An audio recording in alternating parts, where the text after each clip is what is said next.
Hi everyone, welcome to Q&A with MHG Beauty, where we'll be doing exactly that. I'll be answering some questions that you guys sent in. So try not to miss an episode because I might be answering that question that's been on your mind. Welcome back to Q&A with MHG Beauty.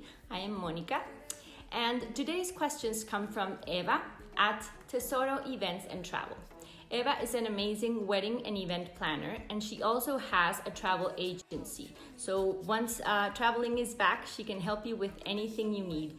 And meanwhile, she launched this amazing podcast that actually makes you feel like you're traveling. It's kind of like meditation and going on a journey. It's so cool. Make sure to check it out. I'll tag her down below. Question 1 says, how can we achieve a makeup, no makeup look? Hence the no makeup, because I'm going to quickly show you how you can easily achieve this look. Let's get this hair out of the way. Makeup, no makeup looks are all about skin, so that's where we're gonna start. I'm going to first apply my face cream, and today's look I'm going to try to do most of it only with my hands so that you can see how easily it is to achieve. Next, I'm going to use my eye cream. This one I really love, especially for this looks, because it has that brightening effect. So instead of just applying it under my eyes, I'm going to actually apply it on my cheekbone as well, just to get that glow that we want to achieve. No one wants dry lips, believe me, they do not look pretty. The next step would be applying a tinted moisturizer, BB cream, CC cream.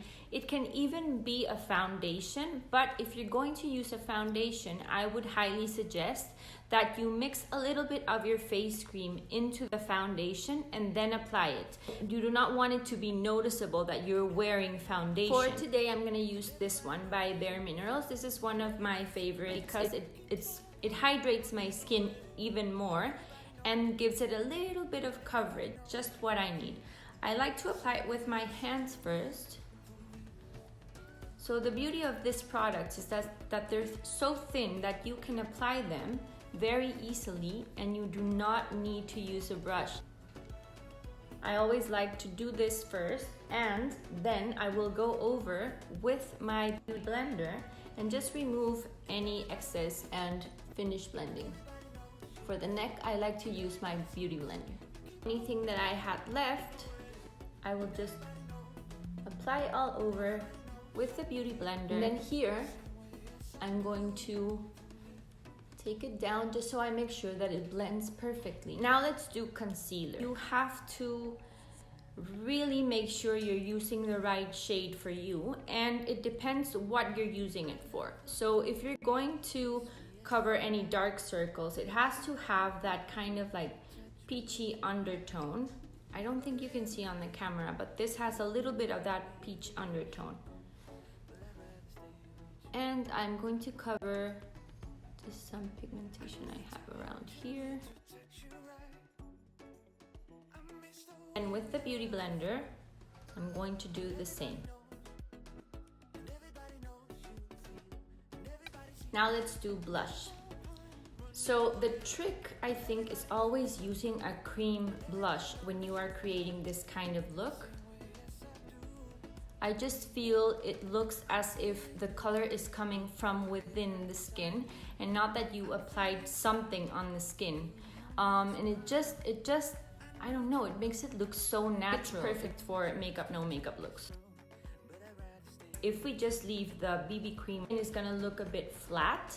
So we need to bring back that dimension to the skin, and I love to do that with a bronzer. So we're not gonna contour, this is not contouring.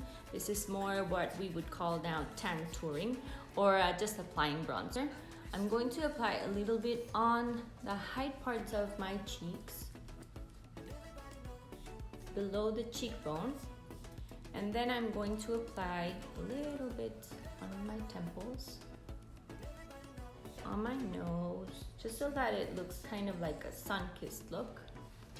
A little bit here, just so that everything looks balanced. I love applying that same bronzer on the crease because I regularly don't like to do any crazy thing to the eyes when it's a makeup, no makeup look, because then then it looks like you're wearing makeup. But this will just define the eyes a bit, and it will blend with the rest of the skin, so it won't look like you're wearing eyeshadow. The eyebrows, I like to leave them as natural as possible, so I would only apply product if there's any gaps. Otherwise, if you do not need to fill in any gaps, I would just apply an eyebrow gel just to leave every hair in place. Let's do lashes. This is a must for me, and I really suggest that you include this in your routine. Obviously, always be very careful.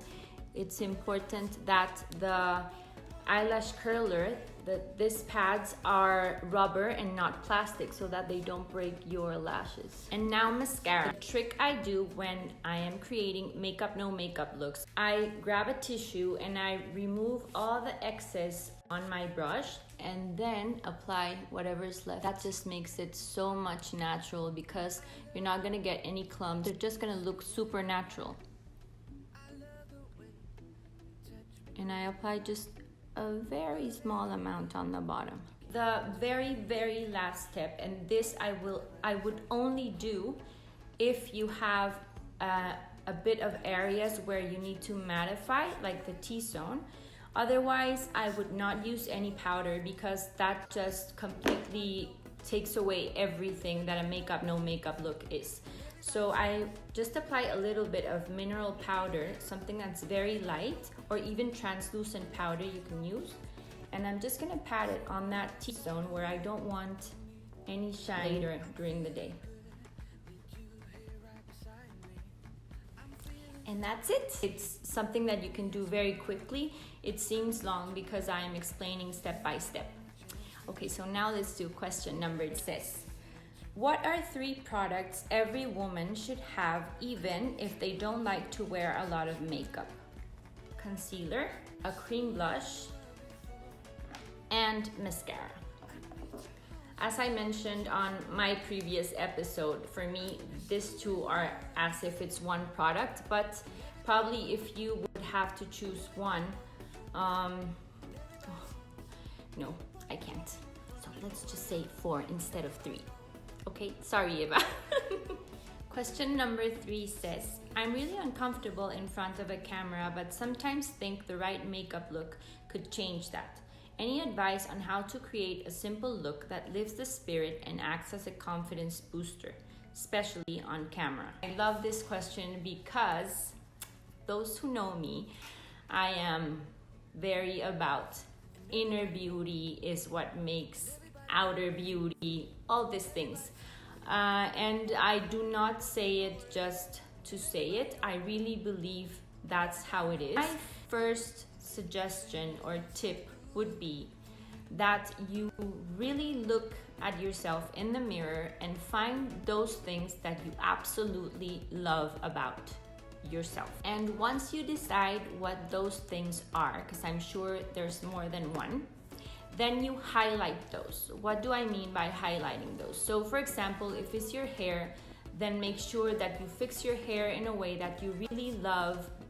For example, you always like wearing it down, then do not wear it up in front of a camera. See the video afterwards, you're probably not going to like it. It's also good to film yourself, even though you don't post it anywhere, many times so that you start getting comfortable with the camera. Concealer, as I mentioned on my previous episode, I think is something that immediately changes everything. So you can just apply a little bit under your eyes and it's just gonna brighten everything, and you immediately look more awake. It highlights this area of your face, which regularly when you're speaking, people are looking into your eyes. The rest would be more about those amazing features that you love about yourself. And if it's everything, which I hope it is, then you can just do a look like what we did today, something that's very natural and more true to you. Just be yourself. That's it for today. Thank you, Eva, so much for your questions. I hope I answered every single one of them. Otherwise, just send me a DM. And thank you for watching. See you soon. Bye. If you want to fill in any can someone remind me what the name is? Oh.